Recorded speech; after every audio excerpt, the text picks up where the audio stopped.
Hi friends, welcome to my channel Swadishta Santrupti. ನಾನು ಲಕ್ಷ್ಮೀ ಪ್ರಕಾಶ್.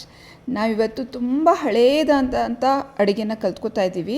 ತುಂಬ ಜನ ಇದನ್ನು ಮರ್ತೇ ಹೋಗಿರ್ತಾರೆ. ಇವತ್ತು ನಾವು ಕಲ್ತ್ಕೋತಾ ಇರೋದು ಎಳ್ಳು ಪಾನಕ.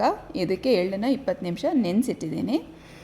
ನಾವು ಗ್ರೈಂಡ್ ಮಾಡಬೇಕಾದ್ರೆ ನೀರನ್ನ ತೆಗೆದುಬಿಡ್ತೀವಿ. ಹಸಿ ಕೊಬ್ಬರಿ ಸ್ವಾದಕ್ಕೆ ಎಷ್ಟು ಬೇಕೋ ಅಷ್ಟು, ಆಮೇಲೆ ಬೆಲ್ಲ ಸ್ವಾದಕ್ಕೆ ಬೇಕಾಗಿರೋಷ್ಟು, ಇದ್ರ ಜೊತೆಗೆ 2 ಏಲಕ್ಕಿಯನ್ನು ತೊಗೊಂಡಿದ್ದೀನಿ. ಇವನ್ನೆಲ್ಲನೂ ನಾವು ಮಿಕ್ಸಿಗೆ ಹಾಕ್ಕೊಳ್ಳೋಣ.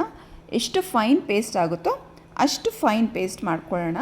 ನೀರನ್ನ ತೆಗೆದುಬಿಡಬೇಕು, ಇಲ್ಲಾಂದರೆ ಅದಷ್ಟು ಕ್ಲೀನಾಗಿ ಪೇಸ್ಟ್ ಆಗಲ್ಲ. ನೋಡಿ, ಇದನ್ನು ನಾನು ಫೈನ್ ಪೇಸ್ಟಾಗಿ ರುಬ್ಕೊಂಡಿದ್ದೀನಿ. ಇದಕ್ಕೆ ನಮಗೆ ಬೇಕಾಗಿರೋಷ್ಟು ಕನ್ಸಿಸ್ಟೆನ್ಸಿಲಿ ನೀರನ್ನ ಹಾಕ್ಕೋಬೇಕು. ಎಲ್ಲರೂ ಹೇಳ್ತಾರೆ ಎಳ್ಳು ಹೀಟ್ ಅಂತ, ಆದರೆ ನಾವು ಇದನ್ನು ಯಾವಾಗ ನೆನೆಸ್ತೀವಿ ಅದು ಕೂಲಿಂಗ್ ಎಫೆಕ್ಟ್ ಕೊಡುತ್ತೆ.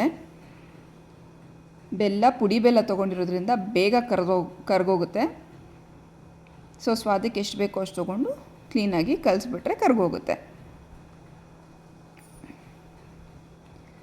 ಎಳ್ಳು ಕೂಲಿಂಗ್ ಎಫೆಕ್ಟ್ ಕೊಡುತ್ತೆ ಅಂತ ಹೇಳ್ತಾ ಇದ್ದೆ. ಅದರ ಜೊತೆಗೆ ಸಮ್ಮರಲ್ಲಿ ನಮಗೆ ಎಲ್ಲ ಆ್ಯಂಟಿ ಆಕ್ಸಿಡೆಂಟ್ಸು, ಮೈಕ್ರೋನ್ಯೂಟ್ರಿಯೆಂಟ್ಸು ಎಲ್ಲ ಬಿಸಿಗೆ ಡ್ರೈನ್ ಆಗೋಗಿರುತ್ತೆ. ಸೊ ಇಂಥ ಹೆಲ್ದಿಯಾಗಿರುವಂಥ, ನ್ಯೂಟ್ರಿಷನ್ ರಿಚ್ ಆಗಿರುವಂಥ ಪಾನಕಗಳನ್ನ ಕುಡಿದ್ರೆ ನಮ್ಮ ಬಾಡಿಗೆ ಆ ಎನರ್ಜಿನ ನಾವು ರೀಬ್ಯಾಕ್ ಮಾಡ್ಕೋಬಹುದು.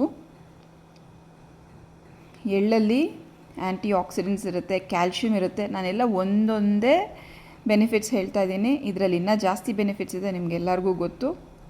ಬೆಲ್ಲದಲ್ಲಿ ಐರನ್ ರಿಚ್ ಆಗಿರುತ್ತೆ. ಆಮೇಲೆ ಕೊಬ್ಬರಿ ಹಾರ್ಮೋನ್ಸ್ನ ಬ್ಯಾಲೆನ್ಸ್ ಮಾಡೋದಲ್ಲದೆ ನಮ್ಮ ಹೆಲ್ದಿ ಫ್ಯಾಟ್ನ ಕೂಡ ಕೊಡುತ್ತೆ ಅಲ್ವಾ. ಸೊ ಇದನ್ನೆಲ್ಲ ಮಿಕ್ಸ್ ಮಾಡಿದ್ದೀನಿ. ಸರ್ವ್ ಮಾಡಬೇಕಾದ್ರೆ ಇದನ್ನು ನಾವು ಫಿಲ್ಟರ್ ಮಾಡಿ ಸರ್ವ್ ಮಾಡಿದ್ರೆ ಇದರ ಟೇಸ್ಟು ತುಂಬ ತುಂಬ ತುಂಬ ಚೆನ್ನಾಗಿರುತ್ತೆ. ಇದನ್ನು ಫಿಲ್ಟರ್ ಮಾಡಬೇಕಾದ್ರೆ ಆ ರೆಸಿಡ್ಯೂ ಏನು ಮಿಕ್ಕಿರುತ್ತೆ ಅದನ್ನು ನಾವು ಮತ್ತೆ ಇನ್ನೊಂದು ಸರಿ ಮಿಕ್ಸಿಗೆ ಹಾಕಿ ಮತ್ತೆ ಫಿಲ್ಟರ್ ಮಾಡಿದ್ರೆ ಇನ್ನೊಂದಷ್ಟು ಹಾಲು ಜಾಸ್ತಿ ಬರುತ್ತೆ.